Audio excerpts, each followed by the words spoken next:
মানে যাদের মামলা হয়েছে শুধু ধরা হয়নি শুধু তা না, অনেক ক্ষেত্রে ধরা হচ্ছে এবং অন্য একটা দল গিয়ে ছাড়িয়ে নিয়ে আসছে, এই ধরনের ঘটনার কথা আমরা জানি।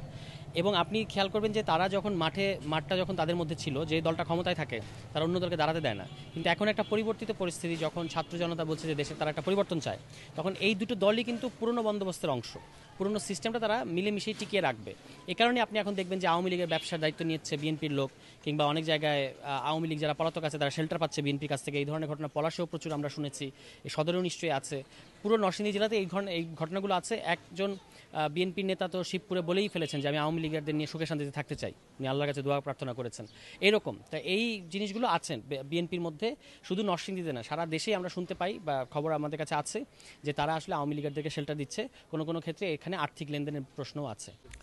আমাদের এই গণসংযোগ হচ্ছে, আমাদের যেহেতু সংগঠনটা নতুন হয়েছে এবং আমরা আমাদের সাংগঠনিক কার্যক্রম এখন চলবে পুরো দমে, সেটারই অংশ হিসেবে আমরা পরিচিত হওয়ার জন্য যারা আমরা এখানে দায়িত্বপ্রাপ্ত আছি, কাজ করছি, শিরিন আপা তিনি কেন্দ্রের উত্তরের সংগঠক, আমি আছি যুগ্ম আহ্বায়ক হিসেবে নরসিংদীতে। আমরা যারা, আমাদের একটা সিদ্ধান্ত হচ্ছে আমরা এখনই কোনো ইলেকশনের মুভ দিচ্ছি না, কিন্তু যারা আমাদের নরসিংদীতে কেন্দ্রীয় মেম্বার যারা আছে তারা আমরা মিলে সব জায়গাতেই, যেমন শিরিন আপাও কিন্তু পলাশে গিয়ে আমার সাথে অনেক কর্মসূচিতে অংশ নেন, আমিও তার সাথে এখানে আসি, আমরা শিবপুরে যাই, রায়পুরে যাই। মানে আমাদের লক্ষ্যটা হচ্ছে নরসিংদী জেলায় যেন এনসিপিকে শক্তিশালী করতে পারি, সেই জন্য সাংগঠনিক যে প্রস্তুতিগুলো সেটারই অংশ হিসেবে আমরা এই জনসংযোগ কর্মকাণ্ড পরিচালনা করছি।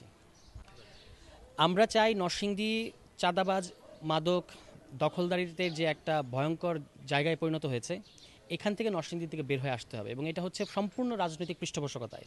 কোনো কোনো ক্ষেত্রে প্রশাসন এটা নীরবে আশকারা দিচ্ছে কিংবা প্রশ্রয় দিচ্ছে, কিংবা কোনো কোনো ক্ষেত্রে তারা অপারগ, অনেক সময় তারা এই রাজনৈতিক শক্তির কাছে পেরে উঠছেন না। এই সবগুলো পরিস্থিতি আছে ক্ষেত্র বিশেষে, এক এক ক্ষেত্রে এক এক রকম। তো সেই কারণে আমরা মনে করি যে আগামী নির্বাচন যখনই হবে, জনগণ এই জিনিসগুলো সাইলেন্টলি দেখছে যে কোন দল কী ধরনের কর্মকাণ্ড।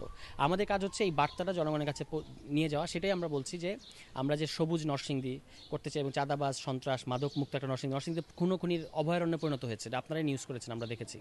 এবং তার পাশাপাশি নরসিংদীর এত হেভিওয়েট নেতা বিভিন্ন দলের এখানে এত বছর ধরে থাকলো, তারা নরসিংদীর কিন্তু কোনো উন্নয়ন করে নাই। মানে মানুষের যে উন্নয়নের জন্য যেগুলো রিয়েল ক্রাইসিস, এখানে একটা মেডিকেল কলেজ নাই, মেডিকেল হাসপাতাল নাই, ভালো একটা আছে সেটা খুব বেশি মানসম্মত না, একটা উপজেলায় কোনো স্টেডিয়াম কমপ্লেক্স নাই, তারপর রাস্তাঘাটের অবস্থা খুব খারাপ।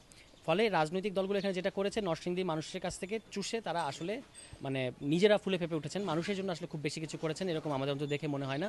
তো আমরা মনে করি যে নরসিংদী জেলায় যদি আমরা দায়িত্ব পাই, জনগণের রায়ে যদি আমরা সংসদে যেতে পারি আমাদের এখান থেকে নরসিংদী জেলা বিভিন্ন আসনে, তাহলে আমরা প্রথমেই যেটা করব সেটা হচ্ছে নরসিংদীতে একটা অর্থনৈতিক অঞ্চল করার আমাদের পরিকল্পনা আছে, যেন নরসিংদীর মানুষদেরকে নরসিংদীর বাইরে যাইতে না হয়। দ্বিতীয়ত হচ্ছে এখানে আমরা একটা মেডিকেল কলেজ প্রতিষ্ঠা করতে চাই, তরুণরা যেন মাদকাসক্ত না হয়, সেজন্য আমরা এখানে খেলাধুলার এবং স্টেডিয়াম কমপ্লেক্স যত ধরনের সুযোগ সুবিধা দরকার সেগুলো আমরা তাদেরকে এর মধ্যে এনগেজ করতে চাই। কারণ তরুণরা যখন খেলাধুলার মধ্যে থাকবে তখন আসলে তারা এই ধরনের মাদক কিংবা এগুলোতে প্রলোভনে পড়ে না। আরেকটা যেটা আমরা খুব মানে গুরুত্বের সাথে করব সেটা হচ্ছে মাদকের যে সিন্ডিকেটটা এখানে আছে এটাকে কমপ্লিটলি আমরা এখান থেকে নির্মূল করতে চাই। চাঁদাবাজদের আমরা এখানে নির্মূল করতে চাই, এটা কিন্তু আমরা কোনো দলের বিরুদ্ধে বলছি না। মাদক চাঁদাবাজের সাথে যারা জড়িত তাদেরকে আমরা নির্মূল করতে চাই। নরসিংদীতে আমরা একটা ক্লিন পলিটিক্স করার কথা ভাবি, সেই জন্যই আসলে নাগরিক পার্টির কর্মকাণ্ড চলছে। এবং আমরা মনে করি যে জনগণ, এখন আমরা যে সারাটা জনগণের কাছে পাচ্ছি, তারা আমাদেরকে বলছে যে আপনাদের কর্মকাণ্ডগুলো আমরা খেয়াল করতেছি, আমরা আগামী ইলেকশনে আমাদের বিবেচনা নানা রকম হতে পারে। তো আমি সেখান থেকে মনে করি যে নাগরিক পার্টির কাজ হচ্ছে জনগণের পাশে থাকা, আমরা সেটা আছি। যে কোনো বিপদ আপদে আপনি দেখবেন যে আমরা এই সম্প্রতি এখানে যে স্টেডিয়ামটা আছে, জেলা স্টেডিয়াম, আমরা বলেছি এটার নাম আমরা যেন শহীদ সজীব ভুইয়ার নামে করা হয়, সেটা আমরা আমাদের শিরিনাপা তিনি এটার আবেদন করেছেন। এই যে ফ্লাইওভার যেটা হচ্ছে এখানে, সেটা আমরা বলেছি যে এই ফ্লাইওভারটা যেন শহীদ তাহমিদের নামে হয়। এরকম মানে উপজেলা অডিটোরিয়াম যেটা পলাশে, আমরা বলেছি এটা শহীদ ইমনের নামে হোক, কিংবা রাস্তা একটা আছে সেটা শহীদ আমজাদের নামে হোক। এরকম অনেকগুলো জিনিস আমরা শহীদের স্মৃতিটাকে আমরা নরসিংদী জাগরুক রাখতে চাই। এবং নরসিংদী শহরের যে একটা বিদ্রোহী ক্যারেক্টার আছে, এইটাকে আমরা একটা পজিটিভ ভাবে ব্যবহার করতে চাই। মানে কোনো কোনো ক্ষেত্রে আগের তুলনায় অনেক বেশি এখন, মানে যেটা আমরা শুনতে পাই আর কি, এবং আপনার নিউজও তো হচ্ছে এগুলো নিয়ে। যদিও আমরা জানি যে আপনাদের উপর প্রচণ্ড প্রেশার আছে, মানে রাজনৈতিক চাপ আছে, তবুও আমরা দেখতে পাচ্ছি যে মাদকের একটা ভয়ঙ্কর মানে ঘাঁটিতে পরিণত হয়েছে নরসিংদী। এই জিনিসগুলো হচ্ছে কিন্তু রাজনৈতিক পৃষ্ঠপোষকতায়। রাজনৈতিক দলের নেতারা তারা একদিক থেকে লাভবান হয় এই মাদকগুলো ছেলেপেলেদের মধ্যে দিয়ে, এবং এই মাদকাসক্ত ছেলেদেরকে দিয়েই তারা আসলে বিভিন্ন ধরনের সন্ত্রাসী কর্মকাণ্ড পরিচালনা করে। এই জন্য চুরি, ছিনতাই কিংবা অন্যান্য মেয়েদের উপর নানা ধরনের হেনস্থা করা, এগুলো কিন্তু বেড়ে যাচ্ছে। এবং আমাদের আরেকটা মনোযোগের জায়গা কিন্তু এটা যে নারীদের জন্য আমরা একটা নিরাপদ নরসিংদী করতে চাই।